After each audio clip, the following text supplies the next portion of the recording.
አንተ ማትረባ ቀስ ብለህ ከፍትም እንደ በሩን አልከፍትም። ምን አይነት ሰው ነው? ዛፓ ነገር ነው እኮ ነው የመሰለኝ። ከዛሬ ጀምሮ ማናችሁም እንዳትደውሉ፣ እንቃም፣ ካርታ እንጫወት እንዳትሉኝ። ከናንተ ጋር ከገጠምኩ ጀምሮ ነው ቃሚ፣ አጫሽ፣ ጠጪ፣ ቁማርተኛ ሆኜ የቀረሁት። የምወዳትና የማፈቅራትን የ4 ዓመት ፍቅረኛዬን ያጣሁት። እስከ መቼ ነው በስደት ሀገር ላይ ቃሚ፣ ጠጪ፣ አጫሽ ሆነን የምንቀረው? ማን ነው የሚመክረን? ለምንድን ነው ሰርተን ራሳችን መለወጥ የማናስበው?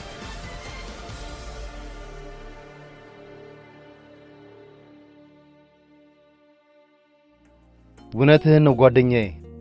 የዛሬ 13 ዓመት ኢትዮጵያኖች ውጡ የተባለ ጊዜ የሰራሁበትን ገንዘብ በአግባቡ ባለማስቀመጤ ለእናቴ ሄጄ ሸክም ነው የሆንኳት።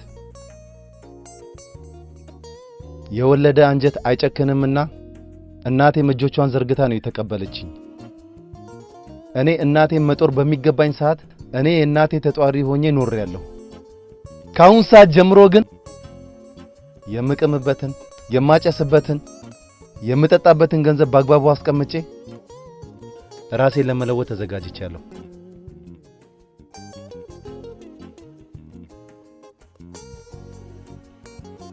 እውነትህን ነው ቢኒ። እስከዛሬ ድረስ ይሄን ነገር አስቤው አላውቅም ነበር። በዚህ ሰከንድ ውስጥ የተናገርከው ነገር ከራስ ጸጉሬ እስከ እግር ጥፍሬ ድረስ ነው የነዘረኝ። ጎበዝ፣ አሁን ያለው ነገር እውነቱን ነው። አሁን ካለንበት ውስጥ መበስበስ ሳይሆን መመለስ ነው ያለብን። አይደለም እንደ ጎበዝ?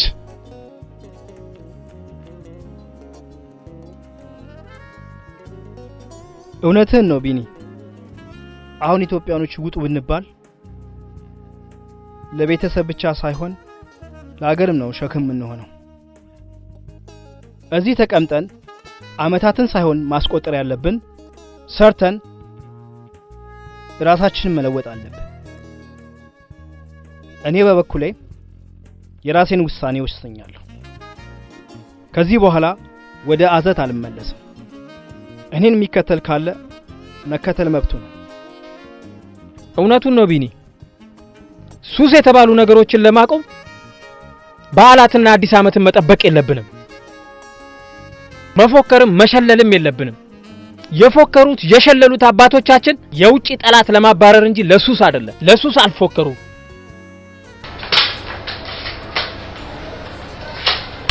ሁላችንም በቃ እንወስን በዚህ ነገር። ደስ የሚል ነገር ነው ያመጣችሁት። በቃ እኔ በበኩሌ ወስኛለሁ። እሺ ጓደኞቼ፣ ስለተግባባን በጣም ነው የማመሰግነው። ጊዜው አልረፈደም። አሁንም ቢሆን ሰርተን መለወጥ እንችላለን።